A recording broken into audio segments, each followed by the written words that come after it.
আলমারি ভাগ করে নেবে, কিচ্ছু দেবে না, আমাকে খালি হাতে পাঠিয়ে দেবে। হ্যাঁ, আজকে যখন আসছিলাম একটা ওই মরা বাবা গাড়িতে মরা নিয়ে যাচ্ছে, ওপরে প্যাপা করে বাজছে আর নিয়ে চলে যাচ্ছে, সঙ্গে কেউ নাই, কেউ একটা খই ছড়াবার লোকও নেই, একটা কীর্তনের লোকও নেই। পিছন দিকে দেখি আরেকটা ম্যারাডোনে করে লোকজন যাচ্ছে, তারা সেজে গুজে একবারে চুলে পিট যাচ্ছে, মনে ভাবছে বুড়ো মরেছে ভালো হয়েছে।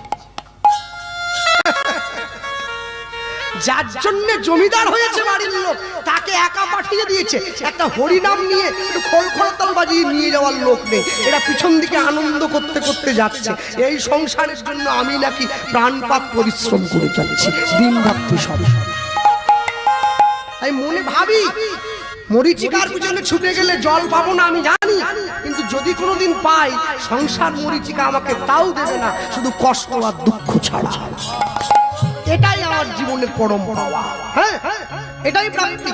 মরুভূমিতে জল কভু মিলে না যেমন, সংসারে সুখের আশা জানবে তেমন।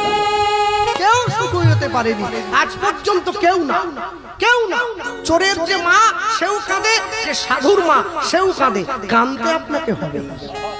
তা আমার মনে হয় এই চোখের জল আমি সংসারকে সারা জীবন ধরে দিয়েছি, এবার শেষের দিনে আমি দুফোঁটা তার চরণে দিলে ক্ষতি কি আছে? ভক্তমণ্ডলী, ভক্তিমতী মায়ের চলুন আমরা ছোট্ট করে শুনি। যেখান থেকে আমরা এসেছি, আমাদের বাড়ি হচ্ছে পশ্চিম মেদিনীপুর জেলা। হ্যাঁ, পশ্চিম মেদিনীপুর, একেবারে জঙ্গলমহলের দিকে থাকি আমি। অনেকে জানে, অনেকে জানেন না। তাই বলতে গিয়ে এইটুকু বলবো, আমাদের জেলার পরে আরেকটা জেলা পড়ে, যার নাম হচ্ছে বাঁকুড়া জেলা। অনেকে কর্মসূত্রে গিয়েওছেন, অনেকে ঘুরেও এসছেন।